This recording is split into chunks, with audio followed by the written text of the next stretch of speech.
কোথায় গেল? আসছি। হ্যালো এভরিওয়ান, আমি পাপিয়া। তো আমার নিউ একটা ব্লগে তোমাদের অনেক অনেক ওয়েলকাম। আর তোমরা কে কোথা থেকে আমার ব্লগ দেখছো অবশ্যই কিন্তু কমেন্টে জানিও। আর কেমন আছো তোমরা সেটাও। আমি বেশ ভালো আছি, তোমাদের ভালোবাসে। তো এই যে আমি চলে যাচ্ছি আজকে একটা ব্রাইডকে সাজাতে। হ্যাঁ, বান্ধবীও বলতে পারো, আমার বান্ধবী কাম ব্রাইড। তো যাই হোক, সাজাতে যাচ্ছি।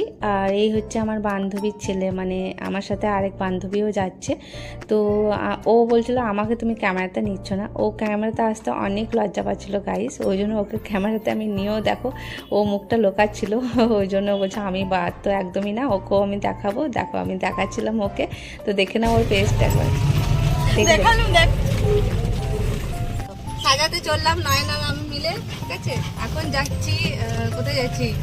কল্যাণেশ্বরী মন্দির, ভুলে যাচ্ছে। একটা হেলদি করতে যাচ্ছি আর রাতে পার্টি মেকআপ আছে, সেটা শেয়ার করবো। তো চলো, বাকিটা ওখানে গিয়েই দেখাবো আমি। আর সাথে আমার বান্ধবীও আছে, একটা দেখিয়ে দিই। তাকাও তাকাও, ও লজ্জা পাচ্ছে, ঠিক আছে, ও লজ্জা পাচ্ছে, সোশ্যাল মিডিয়াতে আসবে না। ব্যাস ব্যাস, ঠিক আছে।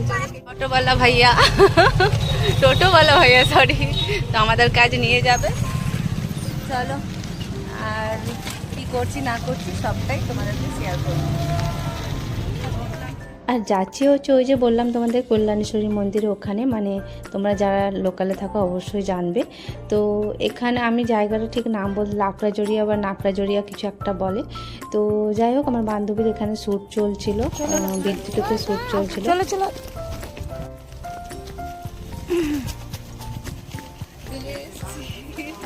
ব্রাইডকে সাজাতে। তো ব্রাইড দেখো ওখানে যাচ্ছে ফটো শুট করতে, এখানে দাঁড়ায়।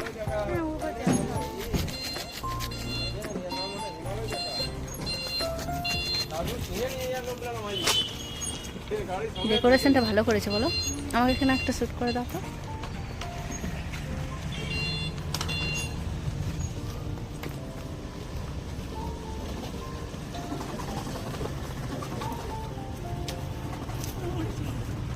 উড়ছে, এখনো হয়নি, বাকি আছে।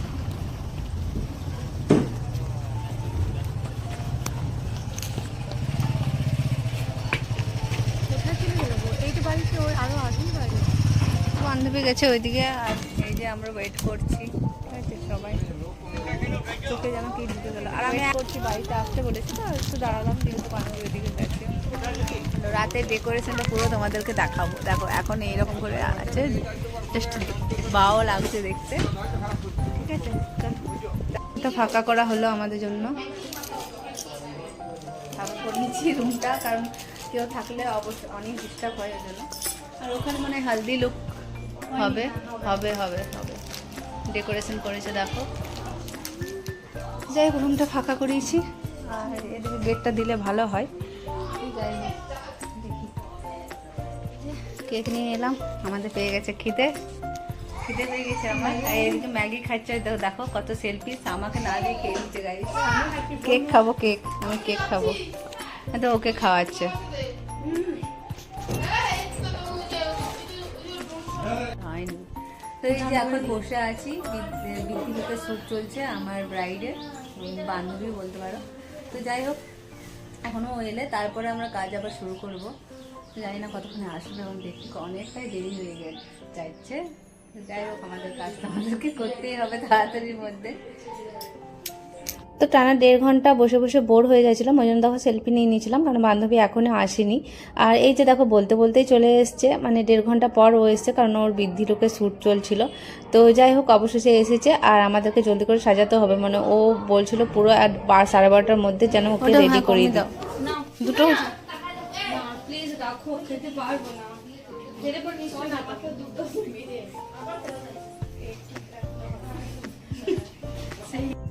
আর আমরা জানো তো কি একটা ভুল করেছিলাম, মানে আমরা কেক খেয়ে নিয়েছি, তো ওই জন্য আমাদের আর খিদেটা ছিল না। আর যেহেতু কাজ করব, এত ভারী খাবার আমরা খাবো না, ওই জন্য দেখো 2টো করেই নিয়েছিলাম কচুরি। কচুরি ছিল, সাথে ঘুগনি ছিল, আর একটা করে মিষ্টি, দেখতেই পেলে তোমরা। তো চলো, বান্ধবী চলে এসছে, ওকে এবার ফ্রেশ করে রেডি করে নিই, কারণ ওর মুখটা পুরো কালো হয়ে গেছিলো। অনেকক্ষণ রোদের মধ্যেও শ্যুট করেছে, প্রায় 2 ঘন্টা 3 ঘন্টা নাগাদ শ্যুট করেছে ও বৃদ্ধি লোকে।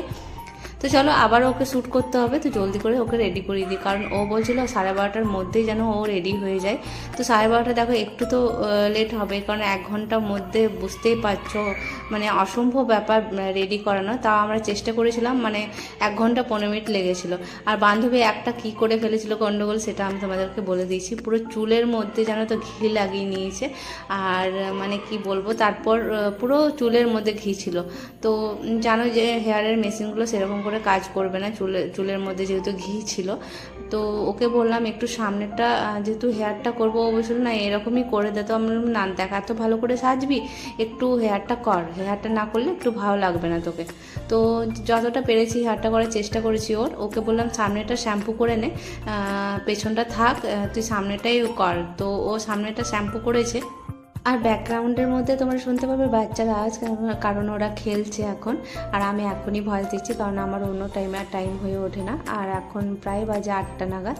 তো যাই হোক, একটু তোমরা স্কিপ করে যেও আওয়াজগুলো। তো চলো আবার শুরু করি। কি বলছিলাম আমি তোমাদেরকে, হ্যাঁ ঘিয়ের মধ্যে ছিল। তো মেশিনগুলো জানো তো আমার লেগে লেগে যাচ্ছিলো, আর একটা মেশিন তো পুরো খারাপ মানে হয়ে আসছিলো, মানে তো বন্ধ স্টপ করে দিয়েছি, পেছনটা আর আমি করিনি। যেহেতু মেশিন দেখো ঘি তেল থাকলে মেশিন কিন্তু নেয় না, তো মেশিনে অনেক প্রবলেম হয় হেয়ারের মেশিনগুলোনে। তো যাই হোক, সামনেটা দেখো আমার বান্ধবী করছিল, ও হেয়ারটা করছিল, আমি পুরো ফেসটা করছিলাম। তো যাই হোক, আর ও যেন তো কন্টিনিউ ফোন করেই যাচ্ছিল, আর কারণ ও একা হাতে সবটা সামলেছে, একা হাতে। আর ও দাদা যেটুকু পেরেছে করেছে, বাকিটা ও সব একা হাতে সামলেছে। তো যাই হোক, মেয়ে তো, মেয়েরা সব পারে তাই না। তো আমার খুব ভালো লাগলো দেখে যে ওর বিয়ে আর ওই সবটা সামলাচ্ছে। তো যাই হোক, বান্ধবী অনেক ট্যালেন্টেড, যাই হোক বান্ধবীর অনেক ধৈর্য শক্তি আছে বলে সবটা ও হ্যান্ডেল করতে পেরেছে। আর আশা করি আগামী দিনগুলো এরকম করেই ও হ্যান্ডেল করে নেবে সব কিছু। তো যাই হোক, দেখো ও পান পাতাগুলো খুলছিল, আর আমি ওর মধ্যে ওকে সাজিয়ে যাচ্ছিলাম, কারণ ওকে কাজগুলো করতে হচ্ছিলো, কিছু করার নেই, আমার কাজ আমাকে কষ্ট করে করতে হবে, আর ওর কাজ ওকেও করতে হবে। তো এদিকে দেখো বান্ধবীর বরের ফটো দেখছিলাম দাদার কাছ দিয়ে, আর ওর পুরো মেকআপটা হয়েছিল রিকোট আর ম্যাক দিয়ে। তো অবশ্যই তোমরা শেষ পর্যন্ত দেখো, স্কিপ না করে, যে কেমন সাজিয়েছি আমি ব্রাইডকে, তার মনের মতো সাজাতে পেরেছি কি না অবশ্যই তোমরা ব্রাইডের মুখে শুনে নিও। তো দেখো একটু বসেনি, কিন্তু ও সমানে দেখো রেডিও হচ্ছিলো আর কাজও করে যাচ্ছিলো। সত্যি আমার না ওকে দেখে খুব মায়া লাগছিল। তো কিছু করতে তো পারবো না, আমি যতটা পেরেছি ওকে হেল্প করেছি। আর যাই হোক, তো চলো হেয়ারটাও কমপ্লিট হয়ে এসছে শেষের দিকে, আর ওকে পুরোপুরি রেডি করিয়ে দেবো। আর ও একটু জানো তো অন্যরকম সাজতে চেয়েছিল, কারণ ও আমাকে বৃদ্ধি লুকের জন্য সাজাতে বলছিল, কারণ এত সকালে যেহেতু আমি যেতে পারবো না, ওকে বৃদ্ধি লুকে সাজাতে গিয়ে আমাকে 5টার সময় মানে ওর কাছে পৌঁছাতে হতো, মানে বুঝতে পারছো 4টার সময় আমাকে বেরোতে হতো বাড়ি থেকে, ওই জন্য বৃদ্ধি লুকে ওকে আমার সাজানো হয়নি। তাই ও বলেছিল তুই তাহলে আমাকে হালদি লুক সাজিয়ে দিবি। তো হালদি লুকের জন্য আমি ওকে হ্যাঁ বলেছিলাম, কারণ বৃদ্ধি লুকটা আমি সত্যিই সাজাতে পারতাম না ওকে, আর এত সকালে সত্যি আমি ওকে টাইমটা দিতে পারতাম না। ওই জন্য জানো তো ও হালদি লুকের জন্যই আমাকে বলেছিল ঠিক আছে তাহলে তুই হালদি লুকে আমাকে সাজিয়ে দিস। তো চলো ব্রাইডের কথা মতো ওকে সাজাচ্ছি, আর কতটা কি সাজাবো তো তোমরা তো দেখবেই, আর অবশ্যই কমেন্টে কিন্তু জানিও আমাকে কেমন হয়েছে। আর এই নিয়ে আমি 4-5 বার গেছি বাইরে সাজাতে। তো দেখো অনেকের প্রবলেম থাকে ভিডিও করা নিয়ে, কেউ চায় না, অনেকে চায় না যে তার ভিডিও হোক বা ভিডিও করি আমি, কিন্তু দেখো তারাও একটু যেন বোঝে আমার তো এটা কাজ, বলো আমাকে তো ভিডিও করতে হবে। তার জন্য জানো তো আমি যাকে এখন সাজাই না কেন তাকে বলে দিই যে আমি ভিডিও করতে পারবো তো, কারণ দেখো এটাই আমার কাজ, আর কাজটা যদি আমি তোমাদের সাথে শেয়ার না করতে পারি তাহলে আমি কি করব বলো।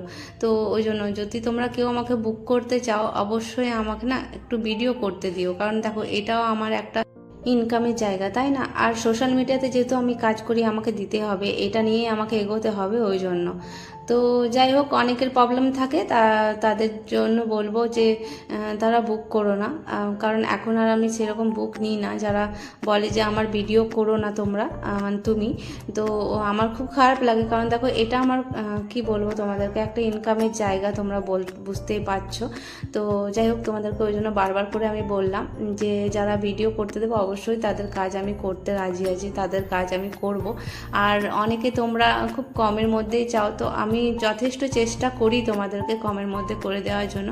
আর বারবার জানো তো আমার ফোনটা পড়েই যাচ্ছিলো, যেহেতু আমার স্ট্যান্ডটা ভেঙে গেছে। তোমরা একটা ভিডিওতে আমি দেখেছিলাম স্ট্যান্ডটা ভেঙে গেছে। তো যাই হোক, এখন কিছু করার নেই, এখন কিছুদিন আমি ওই রকম করেই করব কাজ, কারণ এখন একটু হলেও আমার একটু প্রবলেম আছে, মানে টাকা পয়সার দিক দিয়েই বলছি তোমাদেরকে, একটু প্রবলেম আছে যে আমি এখন স্ট্যান্ডটা কিনতে পারবো না। অবশ্যই তোমাদের ভালোবাসা থাকলে সবটাই হবে, আশা করছি তোমরা এইভাবে আমাকে ভালোবাসা দেবে। তো চলো দেখো, রেডি করে দিয়েছি একদম।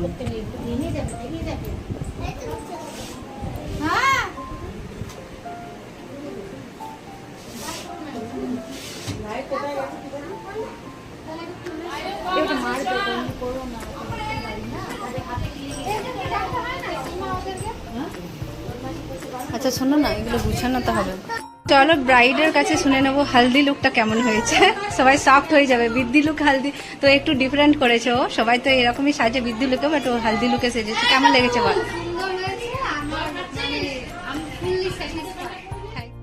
আর এখন প্রায় 1টা বাজে, তো জল সইতে যাওয়ার জন্য রেডি হয়ে নিয়েছি।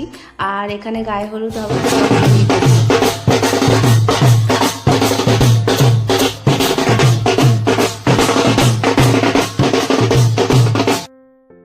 তো কিছু দূর গিয়ে পরে আর বান্ধবী ছেলে হাঁটতে চাইছিল না, কারণ ও দেখো এখন ছোট্ট আছে তো ওই জন্য, আর ওকে নিয়ে হাঁটাও যাচ্ছিল না, মানে কোলে কোলে। তো আবার রিটার্ন চলে আসি আমরা।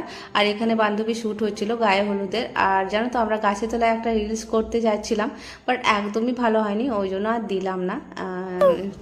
ফেসবুকে বলো ইনস্টাগ্রামে বলো কিছুতেই দিইনি আমি। তো এখানে দেখো বান্ধবী সবটুকু ও নিজে করছে, দেখতে পাচ্ছ, একে ওকে বলে বলে কি এদিকে আয় ওইদিকে আয়, সবটুকু নিজে করছে ও।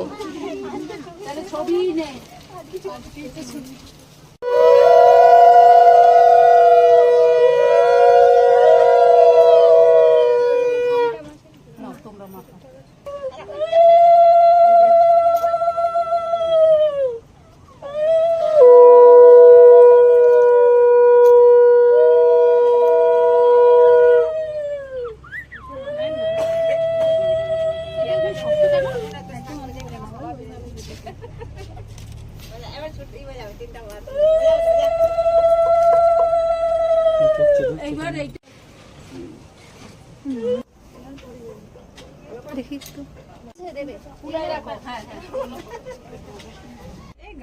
বেশি দিও না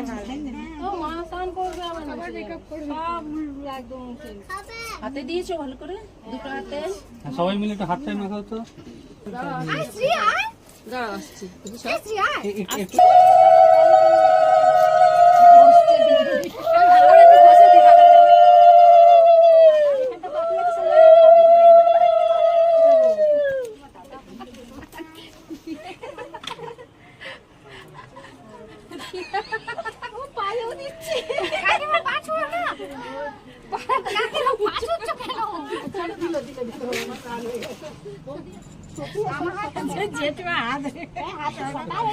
একেবারে কাছে মুখের সামনে হবে। আরো যান আরো যান আরো এগিয়ে যান আরো এগিয়ে যান, যতটা ক্লোজ হবে যতটা ক্লোজ হবে। মুখটা তোলো, একটু এমনি এইদিকে চলে আসুন একটু। হ্যাঁ হ্যাঁ, আর একটু কাছে যদি পারেন। হাতটাকে সোজা করুন, সবাই হাতগুলোকে সোজা করুন, হাতগুলোকে সোজা করুন। হ্যাঁ